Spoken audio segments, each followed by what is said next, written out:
On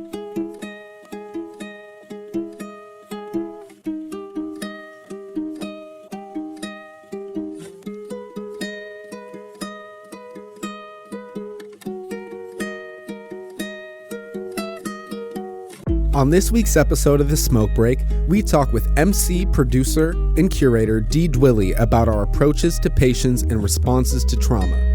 Episodes drop on Spotify every Sunday after they air and Wednesdays on YouTube. And welcome to The Smoke Break. We are here every Sunday from 9 to 10 a.m. on Shady Pines Radio, as well as Pretty Dope Experience Radio. I'm your host, your old pal Zane, here with Malik Rayshawn, What's poppin'? Taylor Barrett, Hello. and Dill Dwyer. Mo. Thank you. AKA DDwili, the dopest cow in the game. Thank you for finally being here. Absolutely. I've been waiting a while. You have? Not in like a sort of like a Zane White. Yeah, come on. It's just like I've just been so enthralled with listening to this podcast every time I work, and so I'm really happy that you gave me the opportunity to come on the mic and get open. Absolutely. Like the ocean. Absolutely. Ooh, bars? Mm-hmm. Yeah.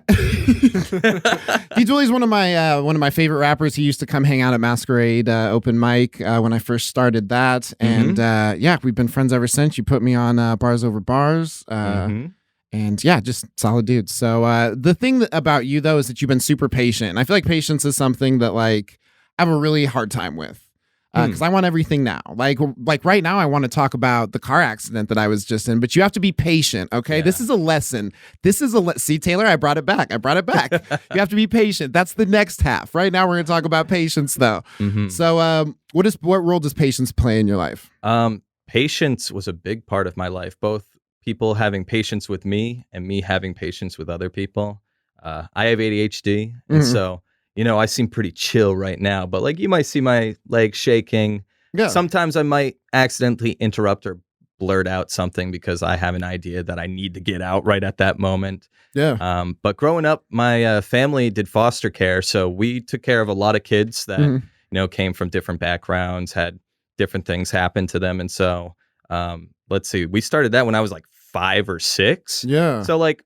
I just saw a lot of patience and understanding to like understand where those kids were even coming from. I'm not even sure I really truly understood it at the time what was really happening, because it was just like my mom has always loved taking care of children. So were you an only child until then? No.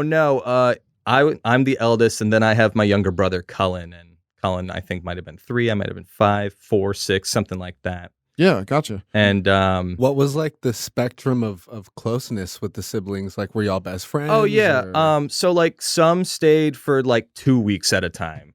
I think the longest that we had was 3 or 4 years, somewhere around there. And then we've also adopted somebody from the foster care, my little sister Cameron. Right. So but like so as far as like patience, how did having this foster care experience kind of help you foster patience? Oh, absolutely. Yeah, like I've had to be very patient because kids act out in different ways, especially if they're dealing with some sort of trauma. Yeah. Wink, wink. Hey. Good man. And you have to be patient. Like they might do something absolutely like outlandish, like spear poop on walls, or just like things of acting out, or maybe they just don't know how to act, or something just in their brain they weren't dealt the right cards at the right time. Gotcha.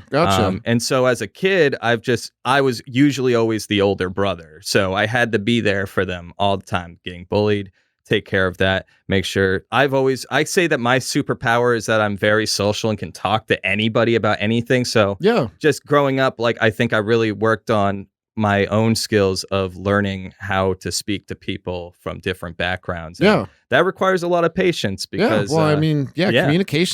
communication takes a lot of patience. It does. Because it's something that, like, I always say this, like, we do it our entire life, but we never got taught how to do it. And that is the most insane thing to me. It's just like most work nowadays. You kind of just learn on the job. Exactly. Yeah. Nobody really to mentor you. Yeah, absolutely. Have you ever went into a situation thinking that, like, maybe you had a little more patience than you actually did? I honestly, like, I get upset and sometimes rage a little bit, but I was really never really a kid that like acted out of anger or anything. So there have been times That must be nice. Yeah. like it wasn't always perfect. Like I had ADHD, so I was on medication. So there are some pretty big gaps in my early childhood about that. But the foster care program was one of the most like very like constant up until we pretty much moved to New Hampshire when I was in junior high. We took care of kids from all age groups. We had one kid that was older than me, and that was the last time that my parents had a kid that was older than their eldest. I guess. Because then you couldn't control them. So but they also didn't have the experience of taking care of like a teenager when I'm 8 years old. Oh, that's very true. That's a good point too. Like they kind of.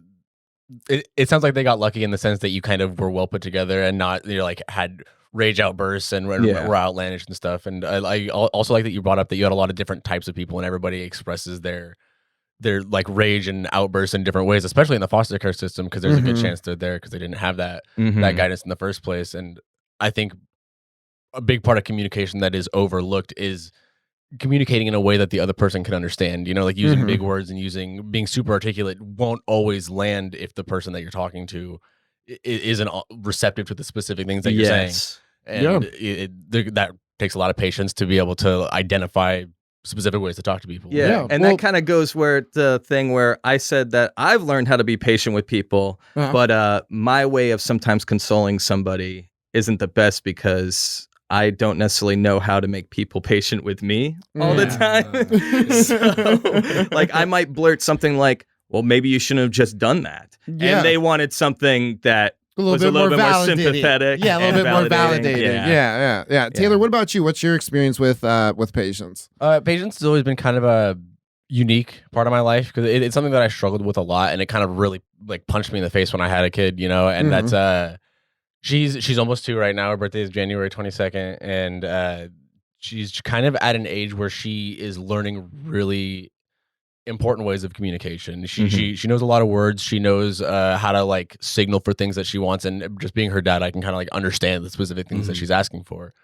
But it requires a lot of working through stuff, and just being a parent, especially of a toddler, is like it takes a weird type of patience. Like everybody tells you don't understand until you understand, and so it's such a stale narrative, but it's bizarrely true. Especially, I'll have to wait until I hear that. I can't say I even understand that on like even taking care of kids as a kid. Essentially, it's definitely different when you are directly responsible for pretty much their entire well-being. And and I feel like it's the vibe changes from being like the best coworker, but you still have your bosses, but into like now you're the general manager, and it's like if this shit falls, it's on you. If anything happens, it's on you. Everybody turns to you. If there's an injury at work, it's on me. I have to pay out workman's comp. We can't call a supervisor. I'm the fucking supervisor. Very true. Can't have somebody come fix this, and that making sure that I'm at least guiding her in the right direction. Make sure that I'm speaking to her, for lack of better words, you know what I mean? Because there's only so much speaking you can do with a toddler, but that requires a lot of patience and knowing what she needs at the specific time and if she can even be receptive to it. Or communicate it. So no, that totally makes sense. Malik, what about you? What on your end? What's patience? What role does it play in your life? I'm so impatient. I hate waiting. You hated waiting for your turn. You're just like, man, both these motherfuckers. You were very patient, though. Yeah, you were very patient. Well, I'm also a great actor, so that's probably what you were seeing there. No, I struggle with patience because I think growing up spoiled, growing up on the internet as it gets increasingly fast. Everything accessible. Everything is like instant gratification. I really do struggle with patience, and it's something that I'm trying to practice more. In certain ways, I'm maybe like overly patient to where it's almost like paralyzing. Paralyzing or like stifling, to where I might just hold myself back from really doing something awesome. Yeah, but that's an important realization. I'm glad that that's something that you realize. Yeah, I mean, well, like performing, for example, it's something that I've been very patient with. Like, I don't want to push myself to perform if I'm not in the proper space for it. But at the same time, like, at what point does patience become just like inaction? You know, like, oh, you want to be patient, you know, let things come to you, but like go get that stuff. Yeah, you know? absolutely. No, I think that's a really awesome perspective, just because there's things that I would say for me, music was the thing I was the most patient with, because like I didn't want to put it out there. I didn't want to perform it. I didn't want to do anything with it for such a long time because I actually cared about it. You know, like if a joke bombs, I don't care. Yeah. You know what I mean? It'll hurt for a second, but like but that song, like it took me money to buy the beat. It took me money to record it, money to mix it, money to master it, money to rewrite. You know what I mean? It costs so much money, and to not have that received in the way that you want, like, can be really painful. And I'm sure you can relate. Oh, absolutely. A lot of ways too. Yeah. But there's a reason why we still do it, because absolutely our magic power is patience with writing music. And yeah. Well, I think, you know, I'm trying to be more patient with myself, because the last time I tried to release something, I was like, no, it's all got to be out by this certain time, and it's just like, no, but I'm on nobody else's timeline except my I've had to really accept that for myself too, because I love writing albums. I love writing concepts. And you have to kind of be patient with yourself sometimes with drops to make sure that you know, it's all done exactly how you imagine it and how you want to portray it to the world. And so sometimes, like, there are times in which, like, I wrote this song, Funk It, that's going to feature somebody. And as soon as I wrote it, I fucking posted it on my Instagram. That's awesome. And I was just like, I want to show everybody that I had a lot of fun writing this. But at the same time, I could have kept that to myself, and then when the finalized project just came out of nowhere, maybe it might have had like a crazier impact. Who knows? But I was just so excited that I didn't have the patience to hold it. I think that comes from a really genuine place of like being very passionate about the thing that you're into. You like it, the way you're describing it just seems like you want your output into it to be genuine and honest and good, like legitimately good by your own standards too, and like. That can bleed into inaction and being overly critical and a lot of things that can just like you said, stifle you and hold you back. But it comes from a really, really good place. And I think a lot of people that are passionate about subjects that they're passionate about suffer from the same thing. But once you kind of get the ball rolling, like it seems like you guys very obviously have, you know, you know, you guys find your rhythm like you guys have. Yeah, well, I mean, it's like I've also seen you be patient with like doing stand up. You know, like you did it at your own rate, and when you were like ready for it, you were like, "Fucking, I'm gonna get on stage," and then you got on stage and killed it. You know. It was a really satisfying moment too, because like I definitely got lucky with the people that were setting me up. It was in your realm, and Logan put me on so beautifully. Like it was satisfying being like, I didn't expect to do good. You go into your first tournament expecting to get your ass kicked, you know, no matter what it is, and you know, like I really did. I was ready to like cut my teeth on it, and like it was satisfying, and I've been, you know, like writing jokes since then and stuff. Well, I think patience is important because it allows you to take time to like really get something solid, you know, like there is that, because I have this song that I was thinking about playing on the smoke break, you know, but I was like, it's not done. It's not mixed. It's not mastered. And it's like, I do want to show it to the world, but it's like, what would it be worth more if I waited?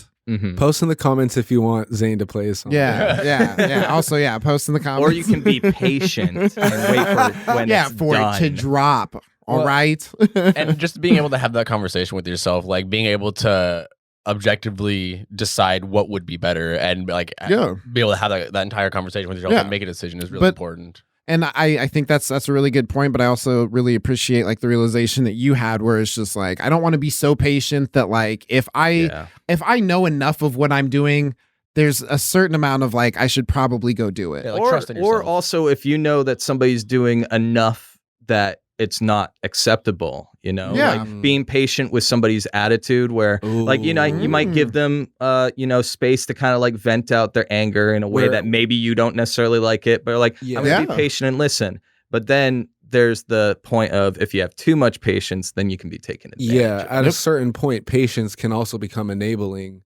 or, you know, just allowing someone to treat you a way that you're not actually wanting to tolerate. So we got it's a slippery slope. Just like with anything, too much of a good thing, it turns into a bad thing. And I think patience can definitely be the same. No, that's perfect. That's a good point. Great point. All right, cool. We are going to take a real quick commercial break, and we'll be right back with the Smoke Break. We are here every Sunday from 9 to 10 a.m. on Shady Pines Radio, as well as Pretty Dope Experience Radio.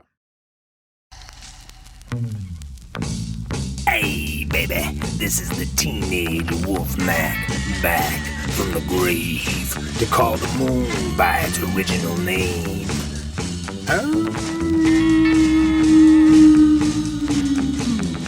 That's right, it's getting spooky-ooky in the pines. This October 29th, the freaks are coming out one way or the other. On Saturday night from 8 o'clock on the melting dot till the moon bleeds out bright red all over your big, maskless heads. We got live, but soon to be dead bands. Bands like Johnny Spanko. Bands like the Super Sinister Band. And bands like the Family Ghosted Center. Where your grandma's spirit dances naked on the tabletop and your grandpa drools and watches. So come out to the factory building at 226 Southeast Madison, right here in Portland, Oregon. I'll be slapping Monster Tracks for that hairy ass and those elfin ears. Don't fear the Reaper, baby. Come get down by the graveside. That's Saturday, October 29th, in the spooky pines, where it's off with your nasty head. Wow. Well, that brings us right into our next topic, trauma. That was an advertisement. It was guys. spooky. That was, Got it my was attention. spooky. That's for damn sure. Yeah. I was talking, and then all of a sudden I was listening. So that was really magical. That was great patience. We made it all the way to the second part. Thank you for your patience. Let's talk about the thing. So yesterday I was in a car accident. That's putting it lightly. Putting it lightly, yeah. It was a car mistake. Whoopsie. SpaghettiOs with my car though.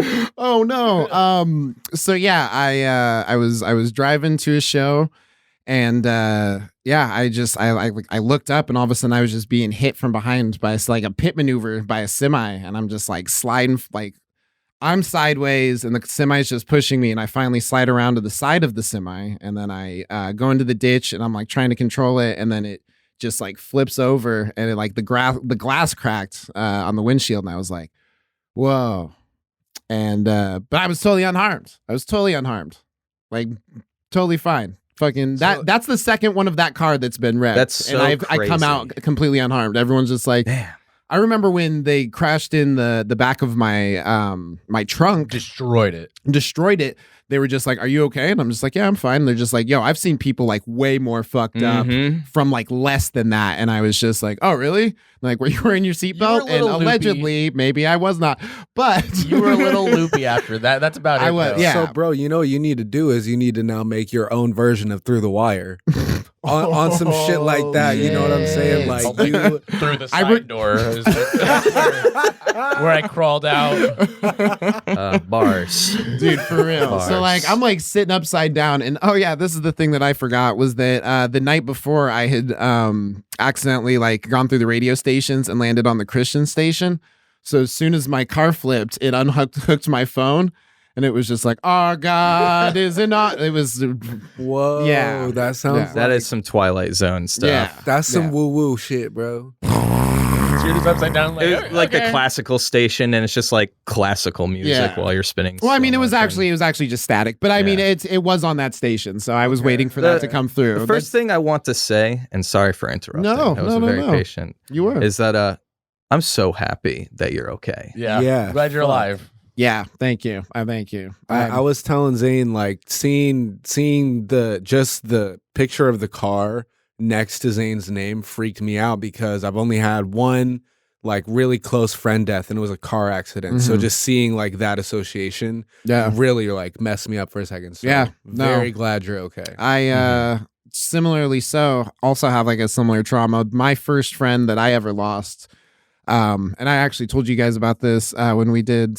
it was on another thing. But anyways, the first friend that I lost was in a car accident. She was on her way back from an Atmosphere concert. She called me on the phone, and like the last thing I had ever asked her for was drugs. And then when I lost her, I kind of like just justified that, and that's kind of how I spiraled into addiction. Started this entire crazy thing. So I guess it is kind of a weird. Yeah, that was the prologue.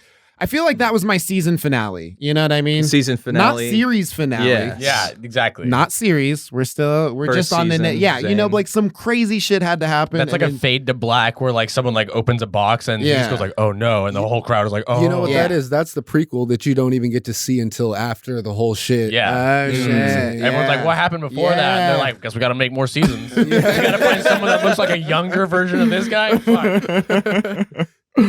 But yeah, so it's trauma's an interesting thing because I feel like there's going to be some things that I associate, you know, now where I see a semi and I'm like, oh no, you know, like, or I'm just hyper aware.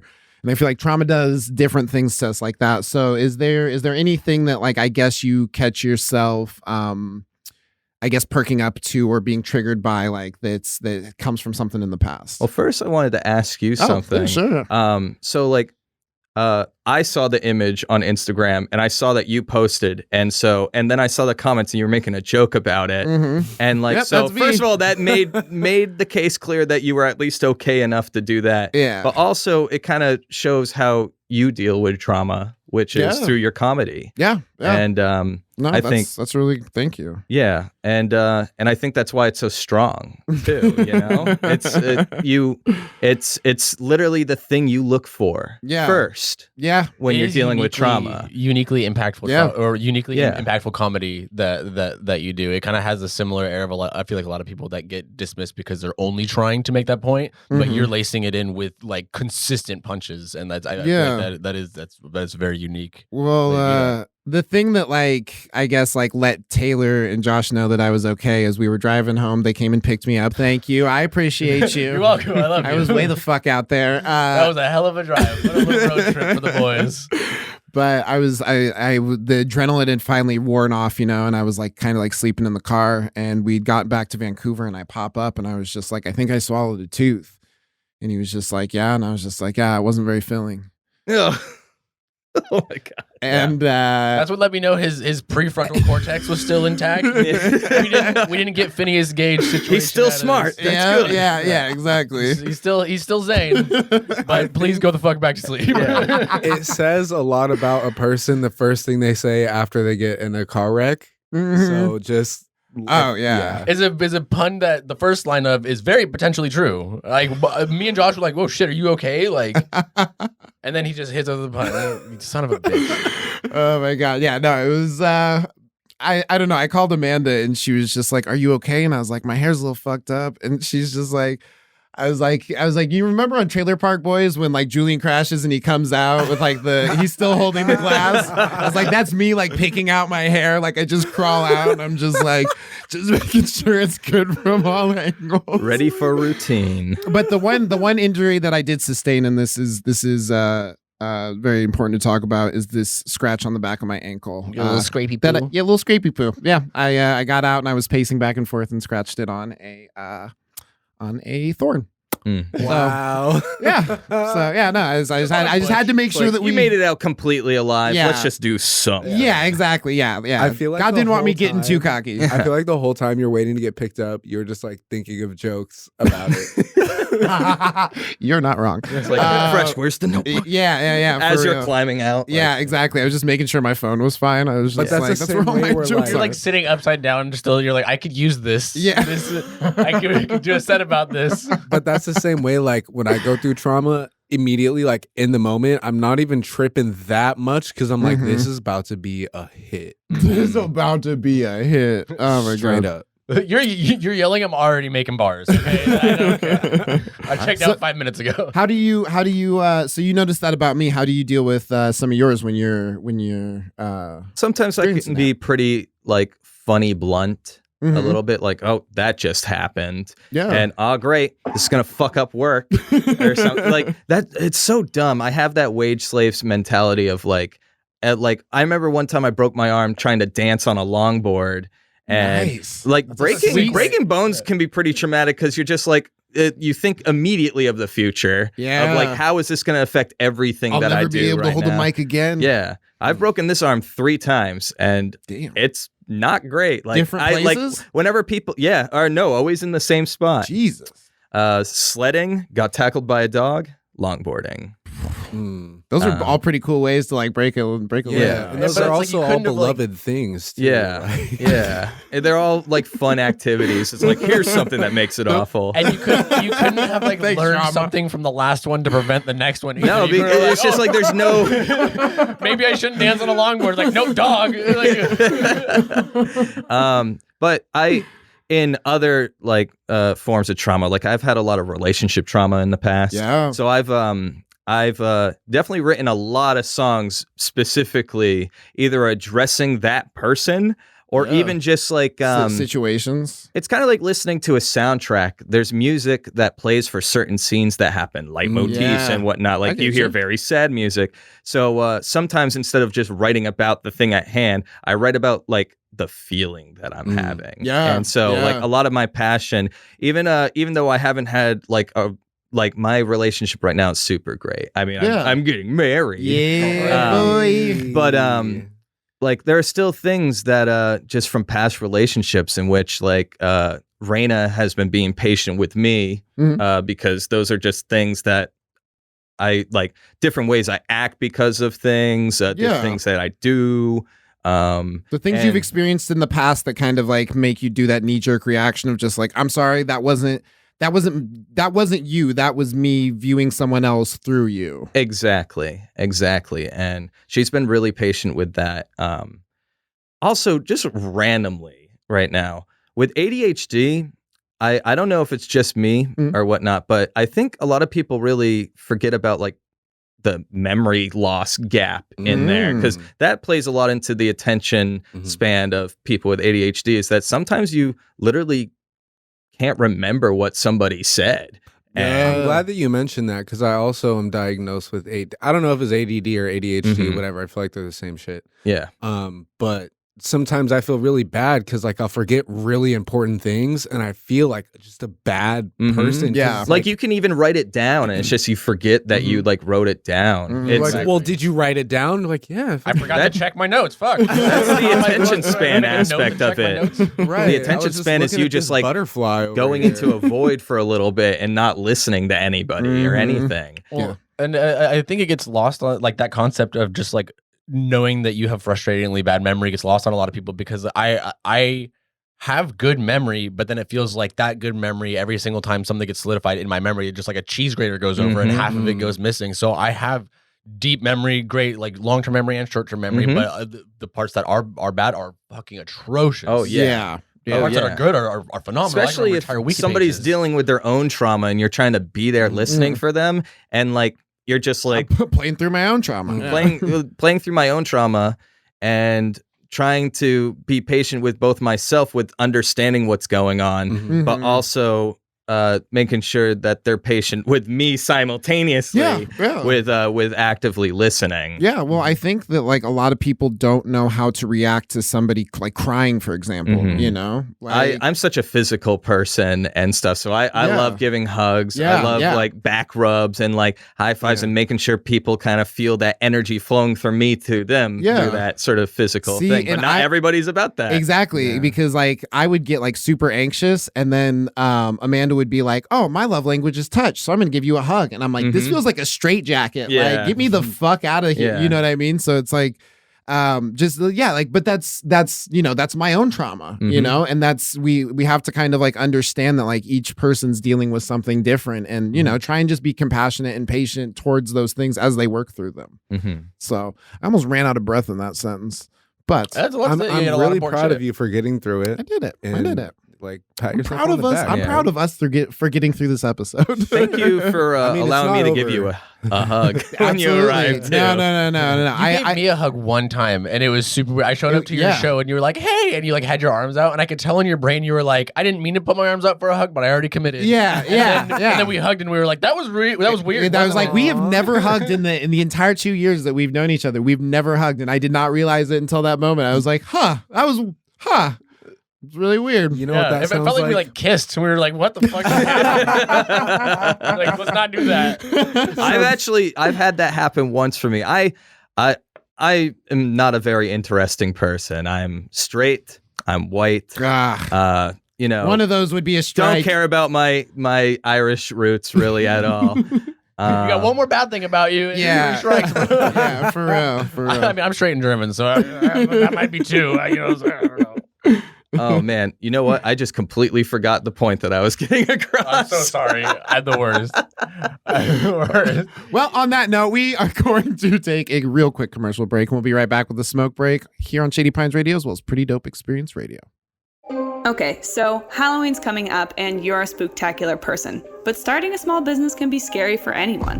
Whether you're a baker, a witch, or a witch that bakes, we would love to help you. At Rational Unicorn Legal Services, we offer community business law for everyone in the community. Go to our website today to schedule a no-cost 30-minute consult at www.rationalunicorn.com.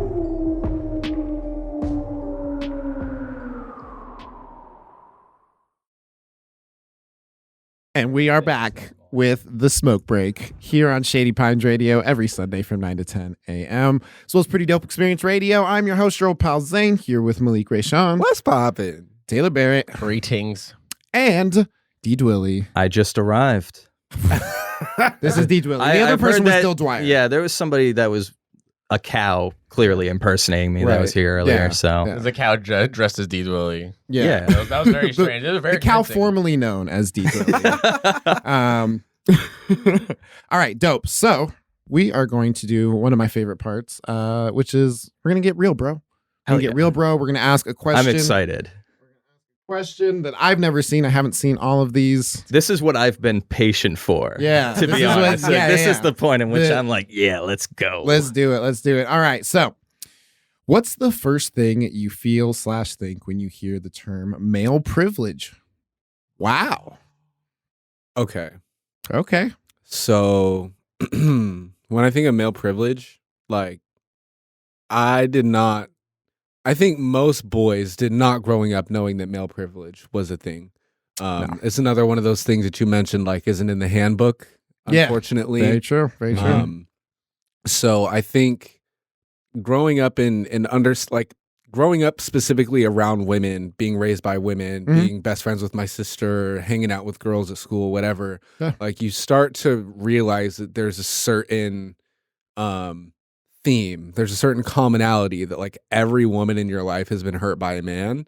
Mhm. And I'm recognizing that like, well, men aren't necessarily having that as much with women. I mean, everybody got mama issues or whatever, but Sure. you know, it's not like Not on the same scale. it's Yeah. not. It's not comparable it's like in it's any way. scary the shit that you hear like Mhm. that women have gone through. So It's Yeah. terrifying. It makes Yeah. it like I used to go on walks at like 11 at night around Yeah. Lents Park without really thinking about it. Mhm. Like I brought like a flask with me as like a blunt weapon or something. But like Yeah, I was just yeah. like, I'm just gonna have headphones in, sound canceling, and Yeah. just go on a walk at 11 at night. And that's not something. and that is not something that I feel like a woman can do. no, No, At she can't all. even walk to her car, bro. Yeah. like Without For real. somebody talking to them or wanting to Mhm. interact Mhm. with them. Like, expecting an interaction. Yeah. So, So that's- for me, I would just say it's just been connecting with more like women and femmes and hearing their experience of like Yeah. what they've had to go through as women and recognizing that none of the things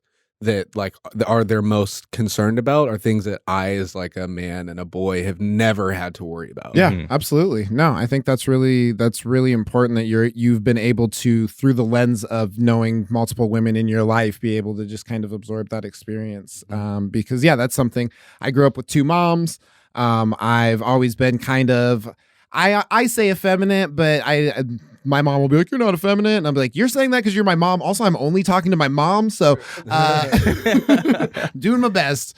But just having, I guess, all of that influence, it helped me like understand like some of the experiences that women go through that have been, you know, that aren't something that like that men have to worry about, you know. mm-mm. Like the music thing, like women can have headphones in and somebody will still try to talk to them. If you had Exactly. headphones, they'd be like, well, I mean, he probably doesn't want to be talked to. You know, just and then we'll give them an attitude when they don't want to take their headphones. exactly. We're just trying to compliment you. And it's like you're being Right. fucking creepy. Yeah, Weird. exactly. And then it's like, you don't want to come home with me? Psh, ho. Yeah, yeah. Huh? Like, what are you trying to get out of this it's- do you Do interaction? you know what ho means? Like, what? Male chauvinism is one of my least fucking favorite things in the world. Yeah. For my own clarity, and I feel like a lot of other people that don't want to ask, what exactly is chauvinism? Because I'm not even 100% sure. Chauvinism, it's the way that I see it, it's sort of just an outwardly stereotypical masculine trait flexing thing that you'd utilize in order to make yourself feel more powerful than a woman. Like just putting yourself essentially. over people for the sake of your own ego. Essentially, it's just showing off that you're a man. Okay. Yeah. Yeah. Well, then yes.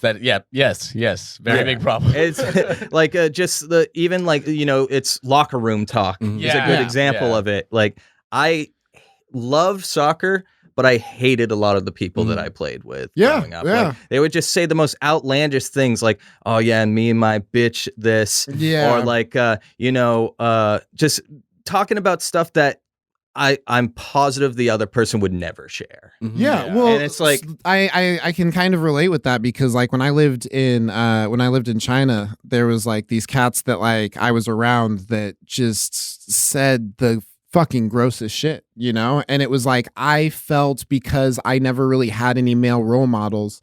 I was like, oh, okay, I guess this is how we interact. This is like how you're one of the boys. This is how you're one of the cool dudes. And it's like I adopted some of that gross shit. And if you don't do it, then you get cut off. you get called gay. You get called what? You don't like tits. You don't like blah, blah, and you know what I mean. And it's like you get bullied because you're not portraying this gross masculine. If you're not always talking about sex, then you're not a dude. And You it's don't like, hit bitches? Oh, you must be soft. yeah, exactly. So it's really just, I guess, trying to like wade through all of the shit that like we've been taught, whether or not it was like directly taught where they're like, this is what it is to be a man, or something that like we saw and perceived and we're like, this is a masculine trait. This is what I have to do to be perceived in this way that I feel I need to be perceived as. When to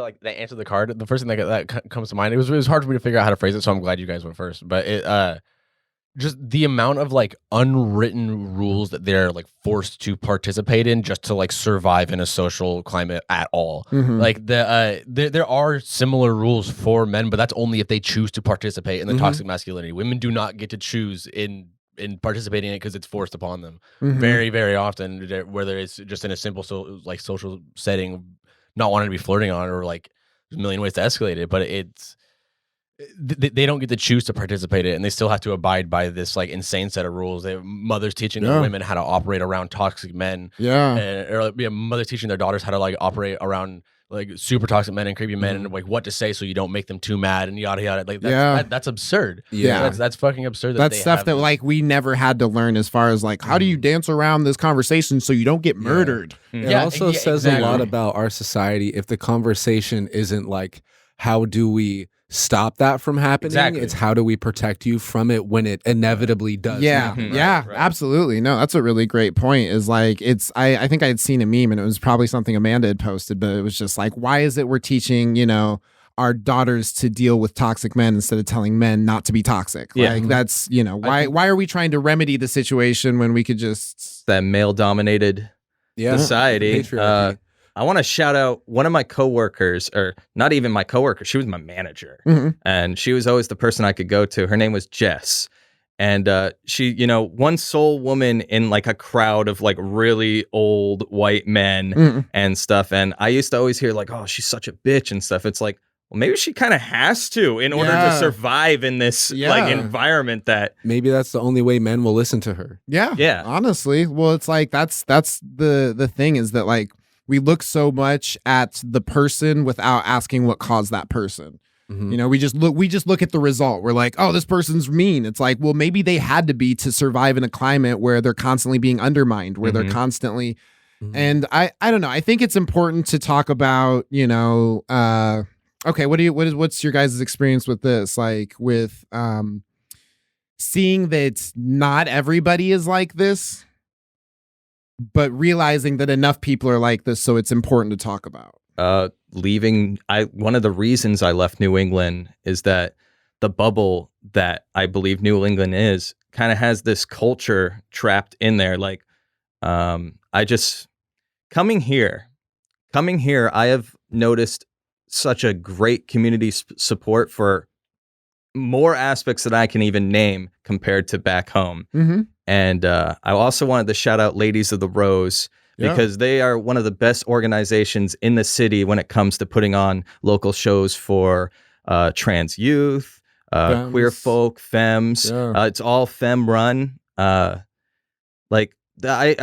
just, it's important. New England just really getting out of New England really opened my eyes about how like trapped in this sort of nasty culture sometimes that not the entirety of New England, just some of the people that live there. And that's it's important to express that, is like it's not everybody there, but it's like it's enough people, and that's the problem, is that like if it's enough people, we have to like say something about it. I think when I was a teenager, I had a lot of arguments of me coming from a really ignorant place where you hear women and femmes say stuff like, "Oh, men are trash." Or I would just argue and argue and argue. Well, not all men, just like how you hear, like, white folk, not all white. It's like, yeah, that's not what I'm saying. And what I've just, I guess, over years of, again, and it's almost like the same kind of thing. Like after being exposed to victims of this shit for so long, then it's like, okay, well, maybe it's not everyone, but the fact that it's been this many, like, I can't not look at this really close and try to understand, one, why is it happening? And two, like, what can I do as a man to like make sure that it doesn't continue to happen, or at least be a part of it not happening? Yeah, I guess. I think one thing that Zane actively does, and I try my best too, is using what we are given as a platform in order to elevate other people. Like I feel like for me, it might be easier for me to get a job than other people would, or get opportunities that other people can't. So then I want to try to like use that opportunity, and I know that you do too, to be able to give people who aren't necessarily given these opportunities. Yeah. I said opportunities a lot, but no, you're good. I thanks for being patient with that long sentence. Absolutely. But I feel like obviously we as men, we need to provide platforms for women to succeed. I like that you brought that up, because I was going through our last couple episodes. I was like, we've had like 3 like black queer folk with like the other ones were women. There was only like one white dude, and it's like there's nothing wrong with white dudes, but like the amount that those dudes are probably still getting on other things absolutely is going to be substantially higher than the people that I tried to give more of a platform to. We tried to give more of a platform to. I like that you brought up the not all men argument, because I feel like that is a really easy fallback for a lot of people. But a metaphor I heard for that situation was like, if you pour someone's drink into 5 cups and you poison one of them, obviously not all of them are poisoned, but they're not going to fucking drink any of those cups. Doesn't matter. Not all of them. Not all cups. Not all cups. There's something that you said that I want to look at the language of, because I think what I believe, and I haven't really spoke about this belief, but it's interesting to talk about. Sure. I think I want to stay away from saying like women need this from men, but men need to do this for women, like as the oppressor, as the patriarch. It's our responsibility to do certain things, but women can do anything and everything that they need to do, and femmes, without like us being a part of it. Like we should open those doors. It's the right thing to do, and we should continue to do that. And also like, they don't need us to. I think that's a really important part of language to point out. So yeah, awesome, cool. Well, we are going to take a real quick commercial break. We will be right back with the Smoke Break. We're here every Sunday from 9 to 10 a.m. on Shady Pines Radio, as well as Pretty Dope Experience Radio.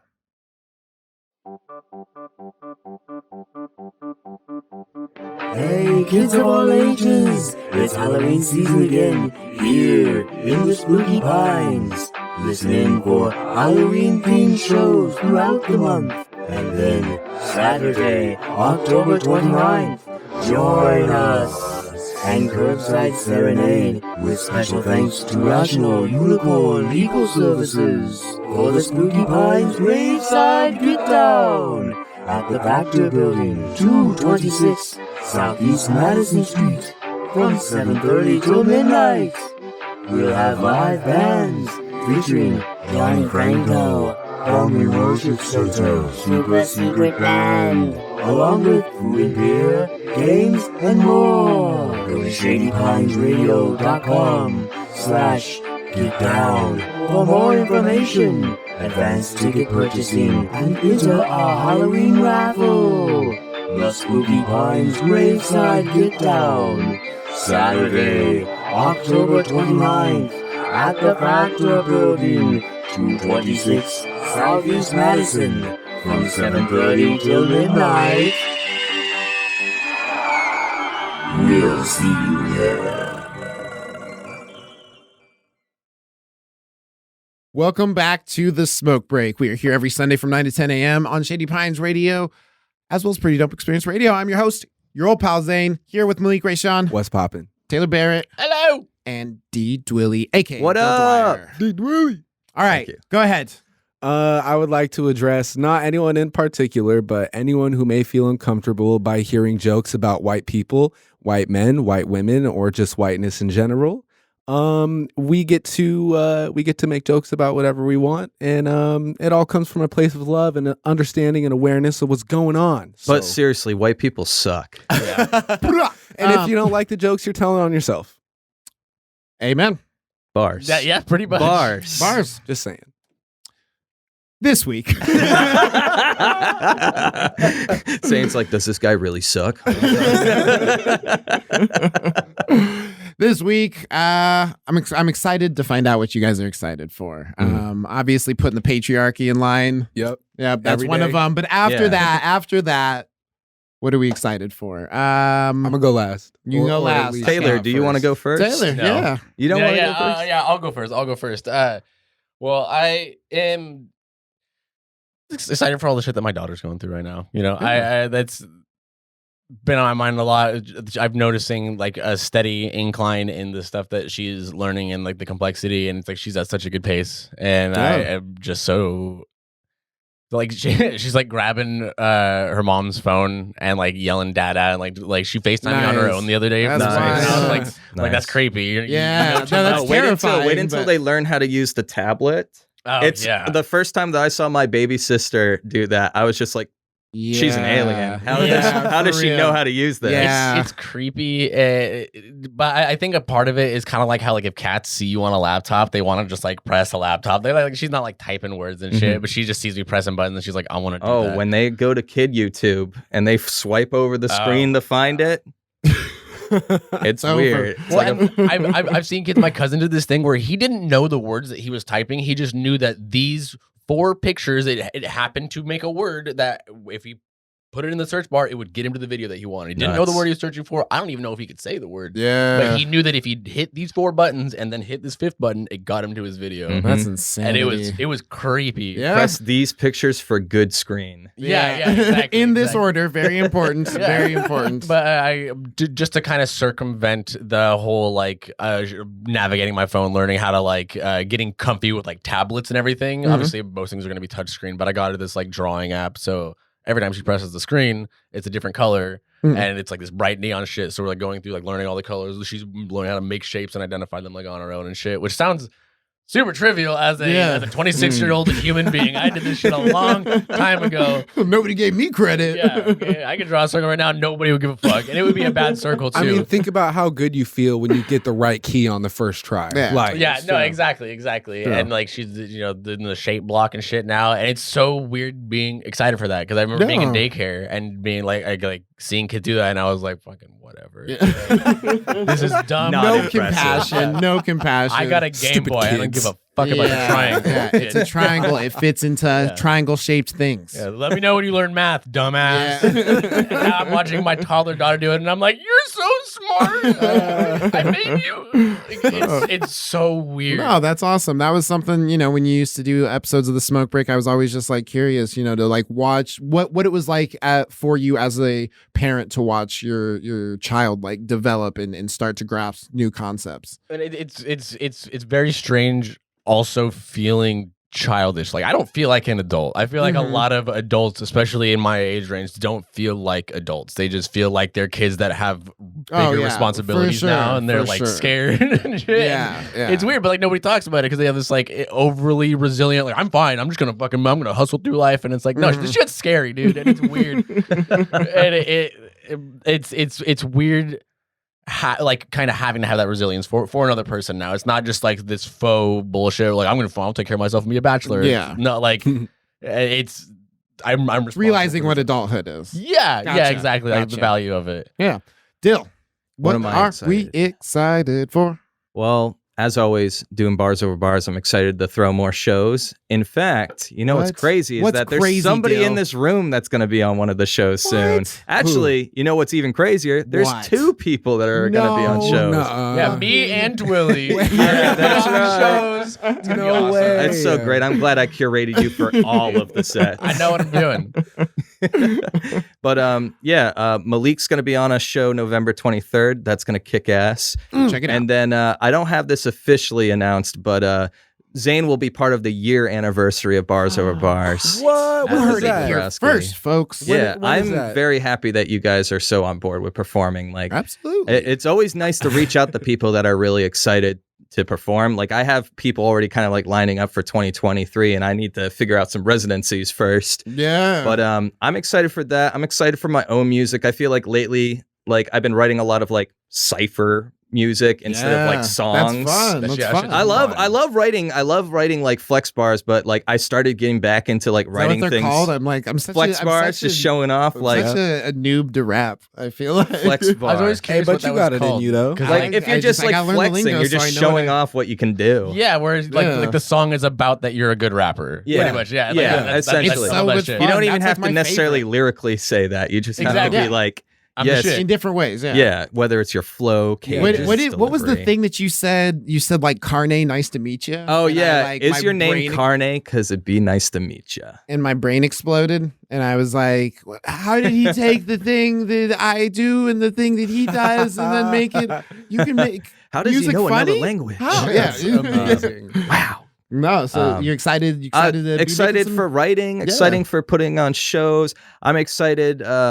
I've been working overtime, which kind of sucks, but I'm excited for the paychecks that are coming because plan on putting that towards a music video. So I need to know as many details about this music video. absolutely. Dope. It's going to be for a song called New Game Plus. Okay. That's So one you of my got to beat flex the game tracks. first That's to listen That's to a the song. six-flex Yes. track. Is what Yes. you're Good saying. name. Isn't it? Isn't That's a it? really good name. Yeah. Yeah. So I'm excited for the prospects. I do a lot of dreaming, not at nighttime, but during the day, in which I imagine That's what the my best future will time be for like. it. Dude, And my future visualization. is looking pretty clean for music That's in a the good clip. future. Just that So. Hey, shout out to that. Yeah, Yeah, amen, amen. Thank you. I'm probably gonna be impatient and want to show you some of it after. Hey, this. Oh, of no, course. that's totally fine. That's totally fine. But- As long as you save it for the world, so that way they get the full effect Of course, it all at once. yes. Well, that's such a unique like transition into like you've been a performer, you've been doing a performer, now you're like hosting other performers and shit like that, and it's like you got promoted to the supervisor. Yeah, seriously. Sure, I've never really had a mentor in any aspect of anything. So like going through this, it's me kind of learning from Hero on the East Coast who does the East Coast Bars Over Bars and kind of just going through his experiences. But I act like a mentor with him because I'm far more patient than Hero is.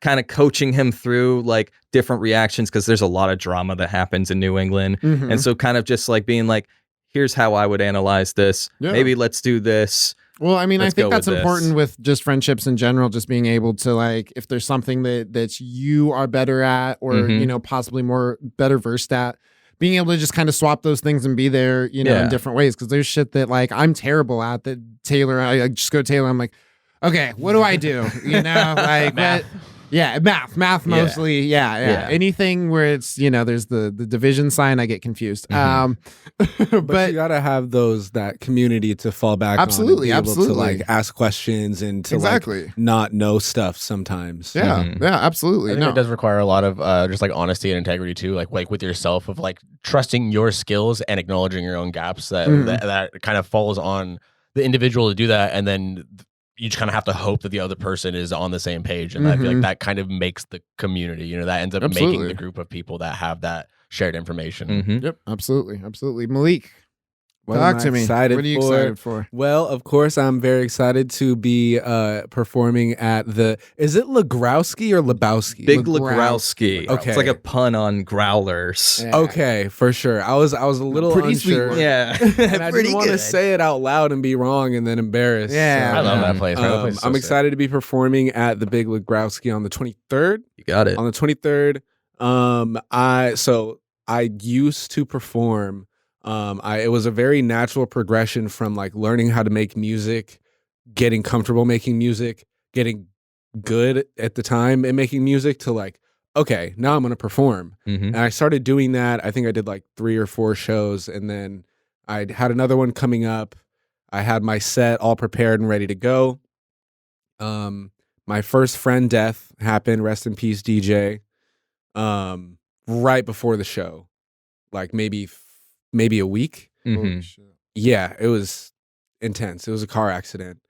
And I had wrote a song just dealing with those feelings. And I was like, I feel like it would be right for me to perform this song at the show as sort of like a tribute to him and sort of just like a goodbye. And I started the song. I couldn't get through it. I choked. Had to just go to the next song. And in hindsight, when you perform, you fuck up, you choke, whatever. Yeah. Especially when you Care about it a going lot. through, when you care about it, when you're going through loss in that moment. Yeah. But that was very, very traumatizing for me. And I did get through the show, and it was like a cool show, whatever. We had fun after that. But like after that, I never wanted to get on stage. It was never anything that I had any desire. I was just like, I want to make my music. I want to put it out. Like, I want you to hear it, but I just need to make it.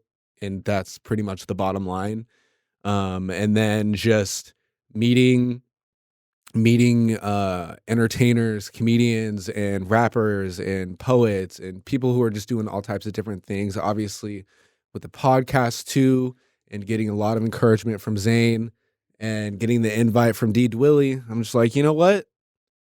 I'm getting back on the stage. Yeah. I'm taking my power back from the trauma.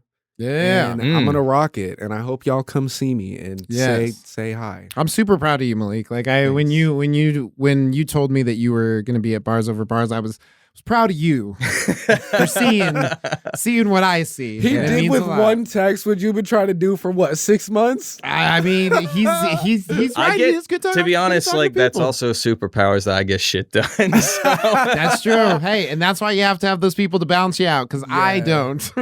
No, it's so I'm grateful to have the people around me to like help me move through the trauma and into a place where I can actually like serve the craft and the culture at like a higher space versus just like, oh yeah, I make music and I keep it to myself and my friends. That's cool. I love that. But also like it's good music and people need to hear it. Absolutely. And I need to perform it. And I agree. Yep. Thank you.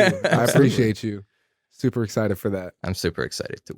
What are you excited for, Zane? Hey, it's your old pal. I'm excited to be alive. Yeah. I'm excited to be alive. I'm excited That's that you're it. alive. That's it. I'm excited to be alive. I'm excited to go forward with just the knowledge that, like, I guess the even more cemented knowledge that, like, in any moment I could just not be here, And I need to make the most out of every opportunity, out of every fucking friendship, out of every relationship, out of every moment. Every moment, absolutely. So I'm just excited. I'm excited to be here, and I'm excited to be here with you guys here on the Smoke Break. Are you excited to check out new cars?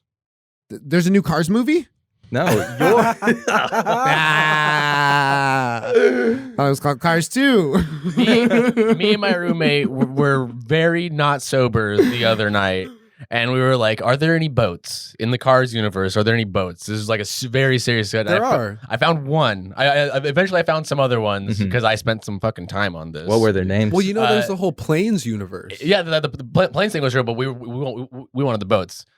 On one fishing boat, his name is Krabby. And that was the most wholesome shit I've come across while I'm that far gone in my life. It was amazing. You didn't have a second name? No, his name was Krabby, and he got crabs, but like not like that. Like he delivered crabs to the. Okay. All right. Well, this has been the Smoke Break. We are here every Sunday from 9 to 10 a.m. on Shady Pines Radio and Pretty Dope Experience Radio. Peace.